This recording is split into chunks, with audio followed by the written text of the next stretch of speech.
I heard the car start moving with an incredible speed, and when it turned like this, they grabbed me and shoved me inside. Meeting in the shaded garden of one of their houses, these dissidents share what happened to them while Pope Benedict XVI held Mass in Cuban cities and met with Fidel Castro. And Ioannis Sanchez wants to hear it all. Sanchez publishes a blog called Generation Y.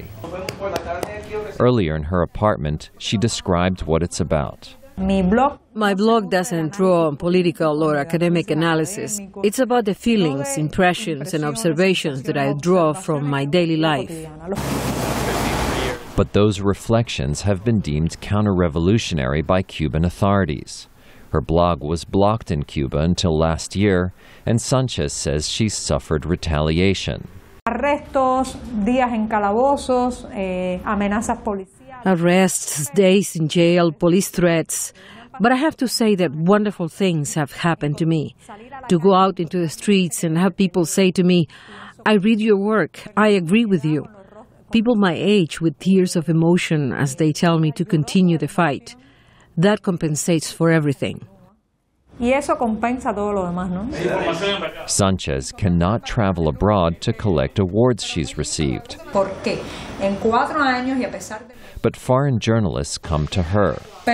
She says what hurts her the most is the intimidation of those dear to her. I've lost many friends, but I've also made new friends who are aware of the risks.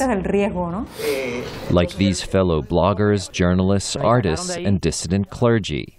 Reverend José Conrado Rodríguez Alegre says his house was surrounded while the Pope was in town. En la iglesia,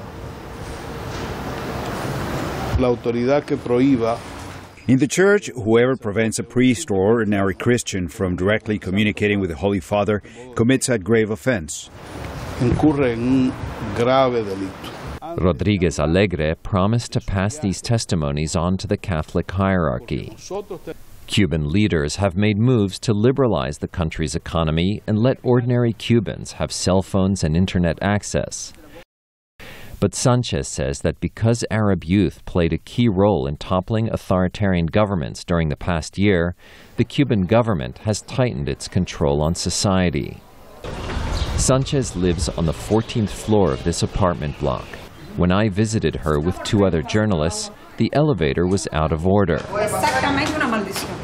Sanchez has to go to expensive hotels with internet access to write her blog. She tweets via text messaging. Sanchez says the government's restrictions ultimately will not succeed. Yo siento que la sociedad civil está en ebullición. Hay un movimiento. Civil society is in ferment. Things are happening not just among dissidents, but also among young people making hip-hop music, art, theater, alternative film. Performance, pequeños filmes alternativos. And they are coming together in meetings like this. Their allegations did not draw a response from the Cuban government. During the Pope's visit, some of these young Cubans were taken to jail cells, others were put under house arrest, and many of their cell phones didn't work. But one thing they're convinced of is that the future of Cuba is in their hands. Jerome Socolovsky, VOA News, Havana.